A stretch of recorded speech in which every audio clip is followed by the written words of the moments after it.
మోకాళ్ళ నొప్పులు, disc problems లాంటి అన్ని సమస్యలకు సంప్రదించండి. Homeocare international world class homeopathy 9001175550.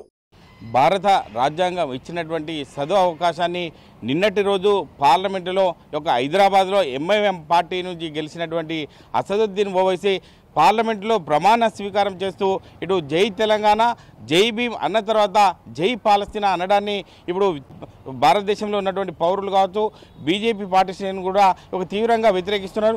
దానికి సంబంధించి మైనార్టీ మోర్చా జిల్లా అధ్యక్షుడు ముబిన్ మనతో ఉన్నారు. ముబిన్, చెప్పండి, పార్లమెంట్లో ప్రమాణ స్వీకారం చేసినటువంటి సందర్భంలో జై పాలస్తీనా అని చెప్పి సంబోధిస్తూ ఎంఐఎం పార్టీ సభ్యుడు ఆరోపించిండు. ఆ విషయంలో నువ్వేం చెప్తావు బీజేపీ పార్టీ పక్షాన? నమస్తే అన్న. జై పాలస్తీన్ అనే అంశం మీద యావత్ భారత ఇస్లాం సమాజం వ్యతిరేకిస్తుంది. నువ్వు ఒక ఇంటి తిండి తిండి పరాయి పాడ వంత వాడినట్టున్నది పరిస్థితి. ఇది ముమ్మాటికి తప్పిది. భారత రాజ్యాంగాన్ని అవహేళన చేసినట్టే అవుతుంది.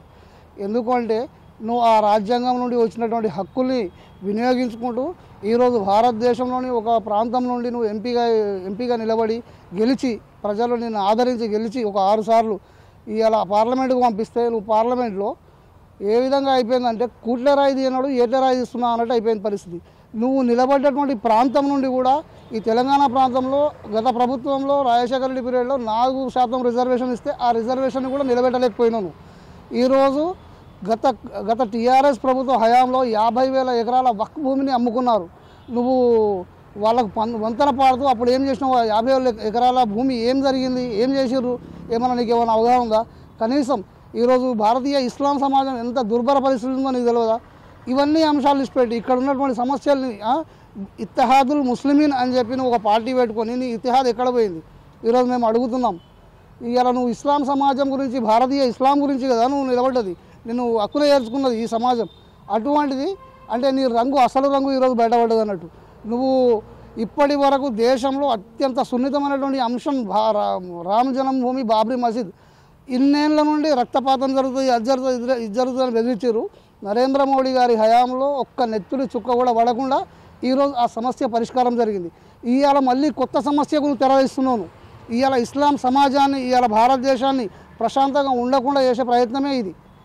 నువ్వు అసలు ద్రోహివి, నువ్వు భారతదేశానికి, మా ఇస్లాంకు ద్రోహివి నువ్వు, అసదుద్దీన్ ఓవైసీ. ఓకే, అంటే ఒక ముస్లింకి సంబంధించిన వర్గీయునిగా అంటే మీరు కూడా బీజేపీ పార్టీలో కీలకంగా మైనార్టీ మోర్చా జిల్లా అధ్యక్షుని పనిచేస్తున్నారు. ఆ విషయాన్ని మీరు ఎట్లా హెచ్చరిస్తారు మీరు ఆ విషయంలో? వన్ నేషన్ కంట్రీ అనే నినాదంతో ఈరోజు దేశం ముందుకెళ్తుందన్న. కుల, మత, వర్గ వివక్ష, వర్ణ వివక్ష లేకుండా నా దేశం ముందుకు నడుస్తుంది విజన్ తోటి. ఇలా చాలా అభివృద్ధి జరుగుతుంది. నువ్వు అవన్నీ పక్కన పెట్టి నువ్వు ఇప్పటికి కూడా మతం ముసుగులోనే నువ్వు కొట్లాడుతున్నావు అంటే నీ విధానాలు మా ఈ ప్రజెంట్ ఉన్నటువంటి మా ప్రజానికానికి కానీ, మా ఆ సమాజానికి కానీ ఏ మాత్రం పని చేయవవి. అది చెప్పాలనుకుంటున్నాను. అంటే ఓవైసీ విషయంలో ముస్లిం సమాజానికి, అంటే మీకు సంబంధించిన వాళ్ళకి మీరు ఏం చెప్తారు ఆ విషయంలో? ఓవైసీ అసలు ద్రోహి అండి భారతదేశానికి.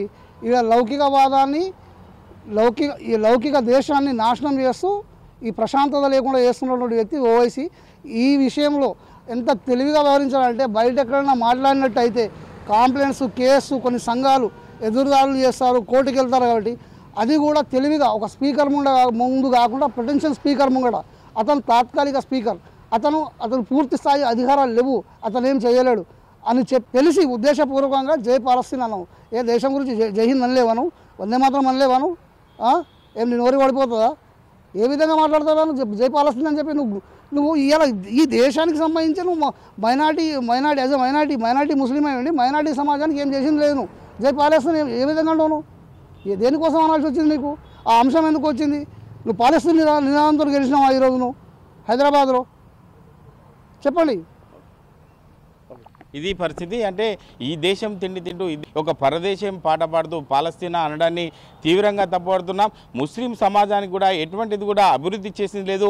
ముస్లింలను అడ్డు పెట్టుకుని ఓటు బ్యాంకు రాజకీయాలు చేస్తూ ప్రజలను తప్పుదోవ పట్టించే విధంగా అసదుద్దీన్ ఓవైసీ చేస్తున్నాడని చెప్పి మైనార్టీ మోర్చా జిల్లా అధ్యక్షుడు ముబిన్ చెప్తున్నారు. కెమెరామెన్ నెల్లూరుతో మహేష్, RTV, ఉమ్మడి మెదక్ జిల్లా. మరిన్ని వీడియోస్ కోసం ఛానల్ ని సబ్స్క్రైబ్ చేయండి. లేటెస్ట్ అప్డేట్స్ కోసం వాట్సాప్ ఛానల్ ని ఫాలో చేయండి. అండ్ లింక్ డిస్క్రిప్షన్ లో ఉంది.